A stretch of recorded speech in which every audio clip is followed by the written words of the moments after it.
Bonjour, tu es inscrit à une des courses de l'UTMB sur l'ETC, la MCC, l'OCC, la CCC, la TDS ou l'UTMB et tu te poses des questions sur ton entraînement les derniers mois avant ta course, et c'est le moment d'y réfléchir puisque là on rentre dans le Money Time, on est en juin et donc les derniers mois d'entraînement sont importants, que ce soit en juillet et en août. Donc je vais te donner quelques clés pour réussir ta préparation terminale avant ta course UTMB.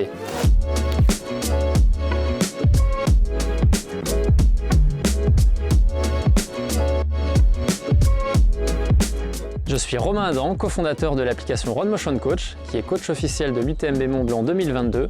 Et j'ai moi-même participé à différentes courses de l'UTMB Mont Blanc, que ce soit la MCC en 2019 ou la CCC en 2021 où j'ai fini dans le top 150. Quelle que soit la course que tu prépares, c'est important déjà de regarder le profil de la course que tu vas courir. Il y a des chemins qui sont relativement larges, on va dire assez peu techniques par rapport à d'autres trails que tu peux trouver, mais néanmoins il y a des parcours avec des racines, des pierres, donc c'est important de retrouver ce type de terrain que tu vas avoir à l'entraînement. Les montées que tu peux retrouver sur les courses de l'UTMB Mont Blanc, elles peuvent parfois aller de 1000 jusqu'à 1400 dénivelés positifs pour la première montée sur la CCC par exemple, et donc plus que la haute altitude, puisqu'en fait on est entre 1000 et 2500 mètres d'altitude sur les différentes courses, donc c'est pas une altitude qui est forcément très élevée.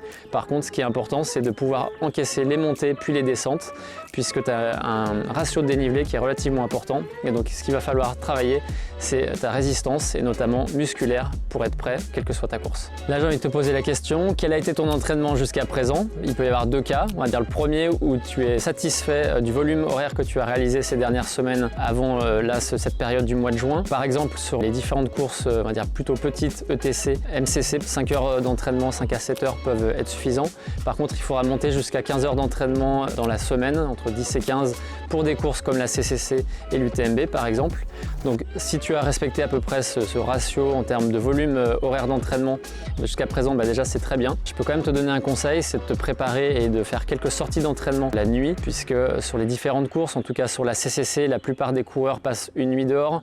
Sur la TDS et l'UTMB, la plupart des coureurs vont courir 2 nuits dehors. C'est important d'être prêt et d'avoir testé cette partie de nuit pour que tu sois à l'aise, tu utilises bien ta frontale et puis que tu anticipes bien les trajectoires. Donc ça, c'est particulièrement vrai à l'entraînement. Tu vas pouvoir faire des entraînements de nuit. Alors je te recommande pas forcément de faire des entraînements toute la nuit, mais par exemple faire quelques heures le soir. Tu peux partir courir à partir de 22 heures par exemple, de 22 heures à 1 heure du matin ou très tôt le matin, à partir de 4 heures du matin. Et donc ça te permet d'anticiper et de te préparer à courir de nuit. Après, au contraire, si tu n'as pas fait suffisamment de volume d'entraînement ces dernières semaines, parce que tu as été blessé, parce que tu n'avais pas forcément un entraînement structuré, c'est le moment de t'y mettre. En juin-juillet, c'est les moments importants pour faire du volume. Il faut quand même avoir de la progressivité. Il ne faut pas passer de 5 heures à 15 heures d'entraînement dans la semaine comme ça.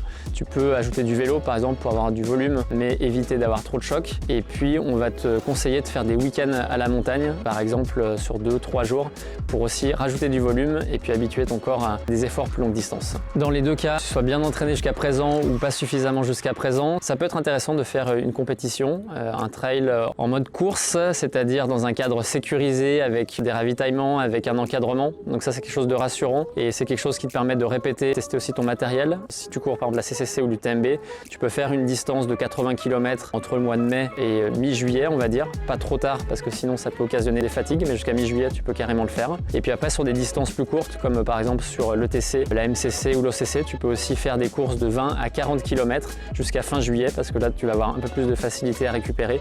Et donc, ouais, je te conseille vivement de faire ces quelques courses de préparation. Ça permet de se mettre dans l'ambiance et même si tu n'es pas forcément préparé spécifiquement pour ces courses, c'est intéressant. Je vais te donner aussi quelques séances clés que tu peux réaliser. Donc là, on va dissocier deux cas. Le cas où tu habites près de la montagne et puis tu peux faire pas mal de rando-courses par exemple. Et puis le cas où tu vas être plus en ville. Je vais démarrer par la séance de rando-course. Séance de rando-course, comme son nom l'indique, c'est l'alternance entre de la marche et puis de la course à pied. C'est typiquement ce que tu vas faire sur n'importe quel trail de l'UTMB où tu vas alterner marche et course. C'est quelque chose d'intéressant pour avoir du volume, pour développer tes capacités aérobie et tes capacités cardiovasculaires.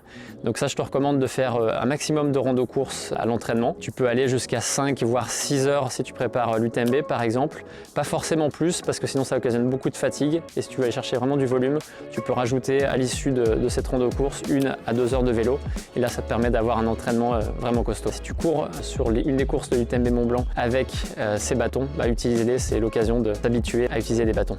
Tu peux aussi faire des séances de côtes vraiment spécifiques, par exemple des côtes courtes. Là, ça va te permettre de travailler l'explosivité et la puissance. Par exemple, le type de séance comme 12 fois 30 secondes récup en trottinant dans la descente, puis tu alternes donc avec ces blocs de 12 fois 30 secondes. Ça peut aussi être 8 fois 1 minute 30 par exemple, donc ça c'est pour les côtes courtes. Tu peux faire aussi des côtes longues qu'on peut appeler aussi seuil en montée, donc là ça peut être des séances typiquement de 4 fois 8 minutes ou 3 fois 10 minutes. Et là ça va plutôt te permettre de travailler les montées, notamment lorsque tu vas retrouver sur tes courses UTMB Mont Blanc des montées entre 500 et 1000 de dénivelé positif. C'est ce genre de séances de résistance qui vont te permettre d'être à l'aise sur ces facteurs-là. Et si par exemple tu habites en ville, typiquement tu vas pouvoir faire les côtes courtes, mais pas forcément les côtes longues. Et là les côtes longues, tu vas plutôt faire des séances de fartlek longs, adapte en fonction aussi de tes terrains d'entraînement.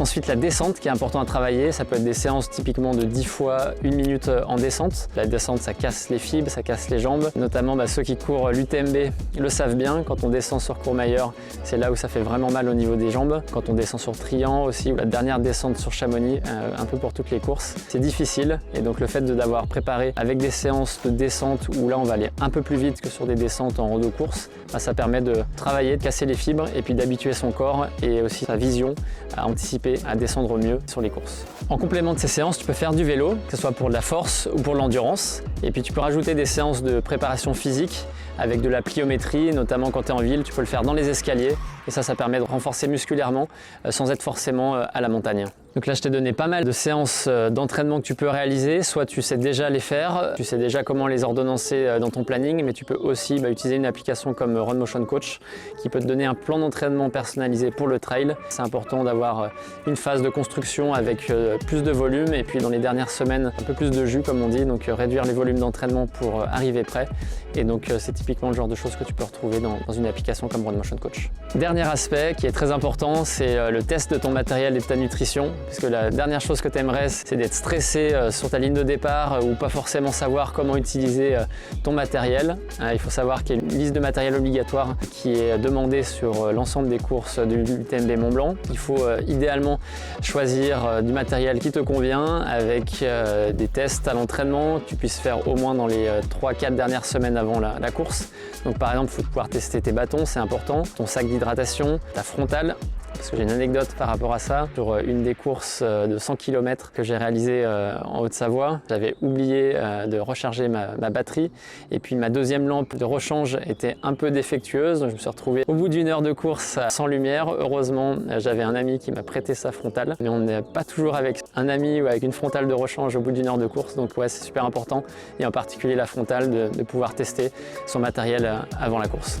Et puis il ne faut pas oublier que tout ce matériel il se met dans un sac et donc il faut aussi être habitué à courir avec plusieurs kilos sur le dos, entre 2 et 4 kilos sur le dos quand on se retrouve au départ de la course. On peut parfois être un peu gêné par ce matériel qu'on a dans le dos et donc si on est préparé, si on fait la plupart de ses sorties avec dans les dernières semaines avant la course, c'est bon, ça pose plus de difficultés, on est habitué et on se sent parfaitement confortable le jour de la course. C'est aussi hyper important de tester sa nutrition, son hydratation. On a tous des stratégies qui peuvent être un peu différentes. Déjà il faut pouvoir boire environ 50 à 70 centilitres d'eau par heure de course. Ça, il faut pouvoir tester, que ce soit si on veut une boisson isotonique ou une boisson, on va dire, à l'effort. Également, sa stratégie, est-ce qu'on veut des bars, est-ce qu'on veut des purées, est-ce qu'on veut des gels. Il faut aussi le tester à l'entraînement parce que chacun réagit de manière un peu différente, que ça soit déjà à l'entraînement, mais aussi pendant la course parce qu'on a aussi un peu plus de stress et donc potentiellement son système digestif fonctionne un peu moins bien.